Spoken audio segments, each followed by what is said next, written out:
High friends, good morning. Welcome back to my channel. আশা করি আপনারা সবাই ভালো আছেন, সুস্থ আছেন। আমরাও খুব ভালো আছি। চলুন আজ আমি আপনাদের সঙ্গে আমার একটা নতুন রেসিপি শেয়ার করি। যেহেতু আমার বেবি এখন 11 মাস হয়েছে, তার জন্য আমি একটা রেসিপি বানাবো। প্রথমেই আমি সবজিগুলোকে কেটে নিয়েছি এবং কেটে নেওয়ার পরে সবজিগুলোকে ধুয়ে নিয়েছি। এর মধ্যে আছে পেঁপে, গাজর আর ঝিঙে। এইগুলোকে আমি ভালো মতো কেটে ধুয়ে নেওয়ার পরে কড়াইতে একটু সাদা তেল দিয়ে, আপনারা চাইলে একটু বাটারও ইউজ করতে পারেন, কিন্তু আমার কাছে বাটারটা এখন শেষ হয়ে গেছে, সেই জন্য আমি একটু সাদা তেল দিয়েছি। সাদা তেল দেওয়ার পরে ওর মধ্যে একটু জিরা ফোড়ন দিয়ে দিয়েছি।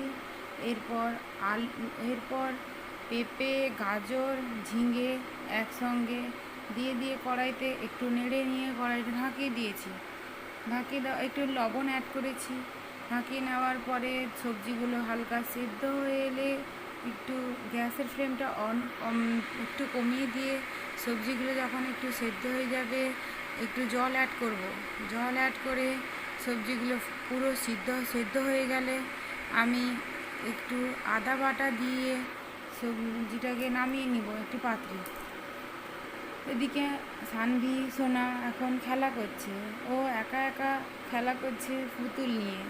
আমিও ওখানে আছি, কিন্তু ও একা একাই খেলা করছে।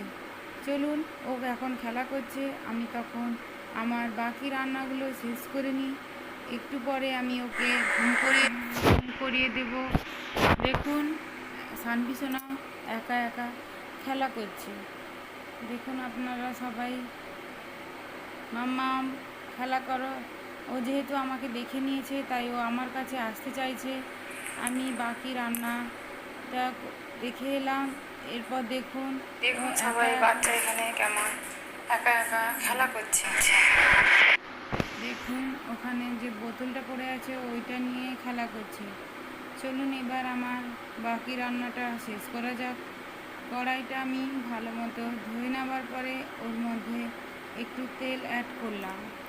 আর আগে থেকেই আমি কিছু ভেন্ডি কেটে ধুয়ে রেখেছি। দেখুন ভেন্ডিটা আমি এরপরে ভেজে নেব। দেখুন ভেন্ডিটা আমার এখানে রাখা আছে। এই ভেন্ডিটা আমি এখন তেলে দিয়ে দিব। একটু নেড়ে নেওয়ার পরে এর মধ্যে আমি একটু লবণ অ্যাড করব।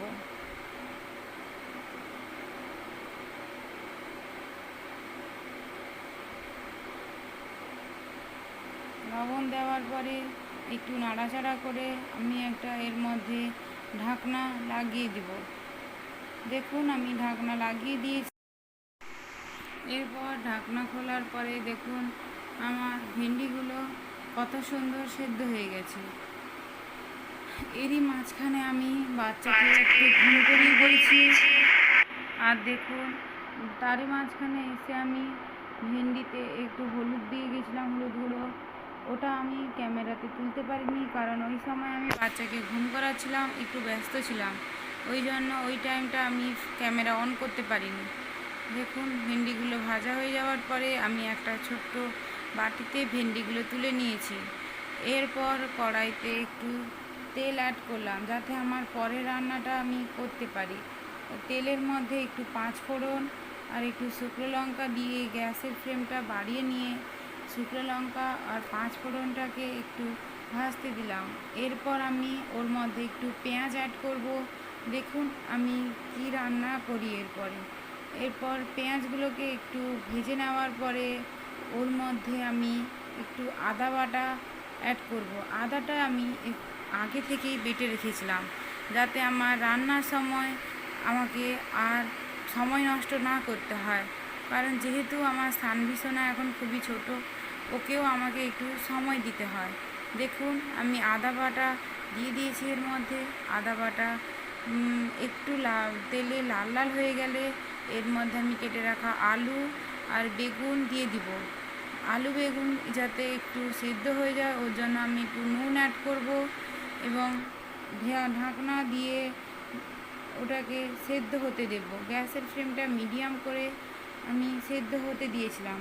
দেখুন আমার আলু আর বেগুন একটু সেদ্ধ হয়ে গেছে। আমি এর মধ্যে লঙ্কা গুঁড়ো, হলুদ গুঁড়ো অ্যাড করেছি।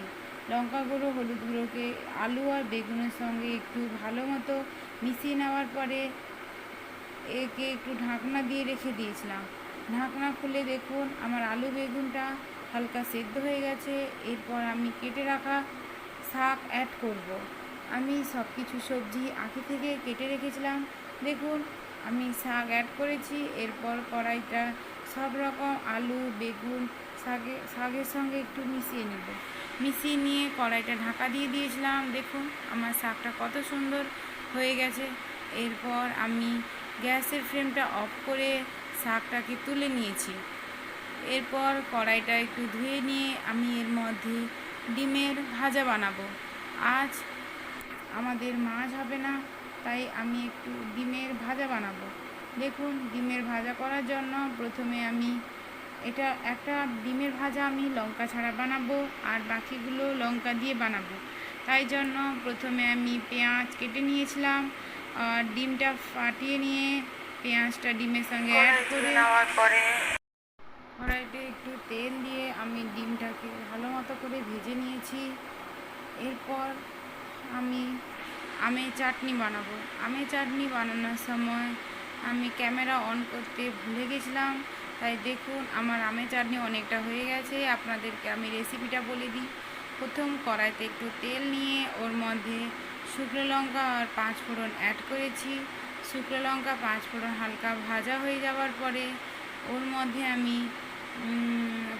আমটা দিয়ে আমটাকে একটু নেড়ে নিয়ে একটু লবণ দিয়েছি। আমটাকে একটু নেড়ে নেওয়ার পরে আমটা যখন একটু হালকা সেদ্ধ হয়ে যাবে ওর মধ্যে আমি জল অ্যাড করেছি, পরিমাণ মতো লবণ দিয়েছি আর একটু মিষ্টির জন্য চিনি দিয়েছি। দেওয়ার পরে মিষ্টিটা আমি পরিমাণ মতো দিয়েছি। আপনারা যে যেমন পছন্দ করেন এইভাবেই দেবেন। এরপর আমার আম চাটনি হয়ে যাওয়ার পরে আমি একটা পাত্রে নামিয়ে নিয়েছি। দেখুন এরপরে আমি আর একটা রেসিপি করব। তা হলো প্রথমে আমি আলু কাঁচকলা বেগুন গাজর সজনে ডাঁটা একসঙ্গে কেটে নিয়েছি। এরপর কড়াইটা ধুয়ে নেবার পরে কড়াইতে একটু তেল দিয়ে আলু কাঁচকলা একটু ভেজে নেব, কারণ আমি যে রেসিপিটা বানাচ্ছি ওটা শুক্তো। আপনারা কারা কি বলেন আমি জানি না, আমাদের এখানে ওটাকে শুক্তো বলা হয়। দেখুন আমি আলু কাঁচকলা একটু তেলে দেওয়ার পরে ওর মধ্যে একটু নুন অ্যাড করেছি, যাতে আলু আর কাঁচকলার মধ্যে নুনটা পরিমাণ মতো যায়। ওই জন্য আলু কাঁচকলা দেওয়ার পরে ওতে আমি একটু ঢাকিয়ে নেব। আর গাজর ওর সঙ্গে অ্যাড করেছি। ওই সময় আমি ক্যামেরাটা অন করেছিলাম না। দেখুন এর সঙ্গে আমি গাজরও অ্যাড করেছি। আলু কাঁচকলা গাজর একসঙ্গে ভেজে নেওয়ার পরে আমি আলু কাঁচকলা গাজরটাকে একটু তুলে নিব। দেখুন সানভি সোনা শুয়েছিল, এখন উঠে পড়েছে। তার জন্য ওকে আমি একটা পুতুল দিয়ে দিয়েছি খেলা করার জন্য। ও একা বসে বসে ওই পুতুলটার সঙ্গে খেলা করছে। আর এরপরে আমি কড়াইতে তেল দিয়ে ওর মধ্যে উচ্ছা ভেজে নিব। উচ্ছেটাকে আমি একটু আলাদাই ভেজে নেব, কারণ উচ্ছেটাকে একটু ভালো মতো ভাজা হলে ও খেতে খুবই টেস্টি লাগে। উচ্ছেটার সঙ্গে আমি একটু লবণ অ্যাড করেছি। লবণ দিয়ে উচ্ছেটাকে একটু ঢাকিয়ে নেব, যাতে উচ্ছেটা একটু সেদ্ধ হয়ে যায়। এরপর আমি যেখানে আলু গাজর কাঁচকলা রেখেছি ওর সঙ্গে উচ্ছেটাকে একসঙ্গে রেখে দিব।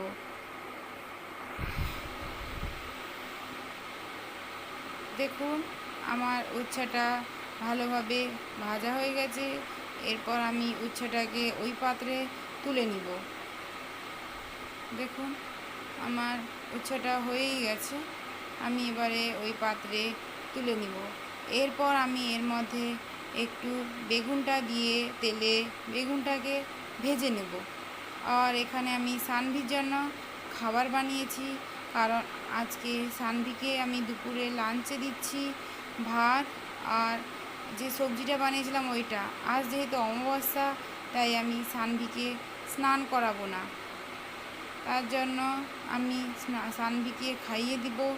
আর বেগুনটা আমার এখানে ভালোভাবে ভাজা হয়ে গেছে। বেগুনটা আমি একটি পাত্রে তুলে নিব।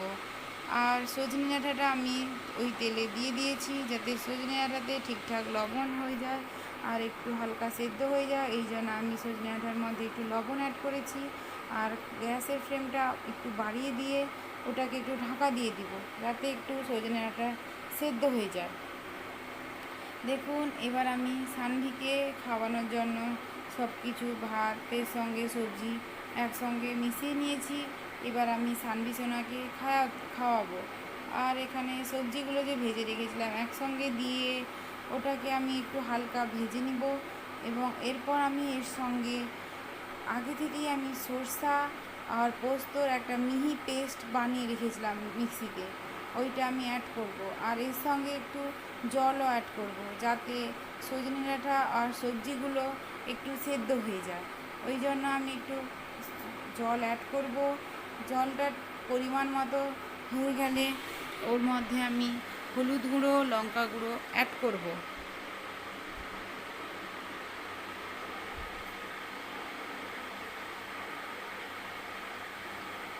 পরিমাণ মতো লবণ দিলাম।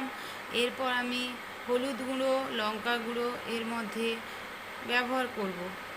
দেখুন, আমি হলুদ গুঁড়ো দিয়ে দিয়েছি আর লঙ্কা গুঁড়ো দিয়ে দিয়েছি। এবারে গ্যাসের ফ্লেমটা একটু বাড়িয়ে নিয়ে কড়াইতে সুন্দর করে মিশিয়ে নিয়ে এর মধ্যে একটা ঢাকনা দিয়ে আমি ঢাকিয়ে নিব, যাতে আমার সবজিগুলো ঠিকঠাকভাবে সেদ্ধ হয়। যেহেতু আমার আর একটু জলের প্রয়োজন ছিল, তাই আমি এর মধ্যে আর একটু জল অ্যাড করলাম। এবার দেখুন, আমি কড়াইতে ঢাকিয়ে দিয়েছিলাম। দেখুন আমার কত সুন্দরভাবে সবজিটা দেখতে লাগছে। দেখুন, আপনারা একবার বানিয়ে খাবেন, দেখবেন খুবই ভালো লাগবে সবজিটা। দেখুন, আমার সবজিগুলো হালকা সেদ্ধ হয়ে গেছে। এবারে আমি গ্যাসের ফ্লেমটা একটু কমিয়ে নিয়ে এই সবজিগুলোকে একটা পাত্রের মধ্যে ঢেলে নিব, যাতে আমি এই সবজিগুলোকে একটু ফোড়নের সঙ্গে দিতে পারি। ওই জন্য আমি কড়াইটাকে হালকা ধুয়ে নিয়ে গ্যাসের ওপর বসিয়ে দেব। এর মধ্যেই আমি তেল অ্যাড করব। দেখুন, আমি এর মধ্যে একটু তেল অ্যাড করলাম। এরপর ওই তেলের মধ্যে আমি আগে থেকেই বের করে রেখেছি কিছু ফোড়ন। ওই ফোড়নগুলো আমি আপনাদের সঙ্গে শেয়ার করব। দেখুন, তেজপাতা, পাঁচফোড়ন, শুকনো লঙ্কা, জিরা আর একটু সাবসিডি, এগুলোকে আমি একটু তেলটা একটু গরম হয়ে গেলে এগুলোকে আমি তেলের মধ্যে অ্যাড করব। এগুলো থেকে একটু হালকা সুন্দর একটা গন্ধ হলে এর মধ্যে আমি একটু আদা বাটা অ্যাড করব। আদা বাটাটাকে একটুখানি, আদার যে কাঁচা একটা গন্ধ থাকে, ওই কাঁচা গন্ধটা একটু যাতে ছেড়ে যায়, ওই জন্য আমি আদার কাঁচা গন্ধটা যাতে না থাকে ওইটা সময় দিব। আদাটাকে একটু তেলে ভেজে নেব। এর মধ্যে আমি যে সবজিগুলো সব কিছু সেদ্ধ করে ঢেলে রেখেছিলাম, ওইটা আমি এই তেলের মধ্যে এবার অ্যাড করব। তাড়াতাড়ি আমি এই সবজিটাকে ঢাকিয়ে দিব, যাতে ওর মধ্যে থেকে একটা সুন্দর গন্ধ যাতে বেরিয়ে না যায়। দেখুন, আমি একটা ওই যে গামলার যেটাতে আমি রেখেছিলাম সবজিটা, ওইটা আমি কড়াইয়ের উপরে ঢাকিয়ে দিয়েছিলাম। এরপর আমার শুক্তো পুরোই কমপ্লিট হয়ে গেছে। আমি যাতে শুক্তোটা আরেকটু টেস্টি হয়, ওর জন্য আমি একটু ঘি অ্যাড করলাম। ওই ঘিটা আমি দোকান থেকেই কেনা, এটা ঘরে বানানো নয়। ঘিটা অ্যাড করার পরে গ্যাসের ফ্লেমটা একটু বাড়িয়ে নিয়ে সবজিটাকে হালকা একটু ফুটিয়ে নিয়ে গ্যাসের ফ্লেমটা আমি অফ করে দিব। আপনারা চাইলে আপনাদের নুনের পরিমাণটা একটু দেখে নিতে পারেন। দেখুন, আমার সবজি পুরোপুরি কমপ্লিট। এবার আমি ঢাকনা দিয়ে রেখে দিব। এখানে আমি সানভিকে খাওয়াচ্ছিলাম। সানভি এখন পাশের বাড়ির বাচ্চা এসেছে, ওর সঙ্গে একটু খেলা করছে আর খাচ্ছে। এবার দেখুন, আমার সমস্ত সবজি রেডি হয়ে গেছে। দেখুন, এর মধ্যে আছে ডিমের ভাজা, ঢেঁড়স ভাজা, শাকের তরকারি, শুক্তো। আপনাদের রেসিপিটা ভালো লাগবে, যদি ভালো লেগে থাকে একটা সাবস্ক্রাইব করে দিবে এবং কোনো কিছু ভুল হলে ক্ষমা করে দেবেন।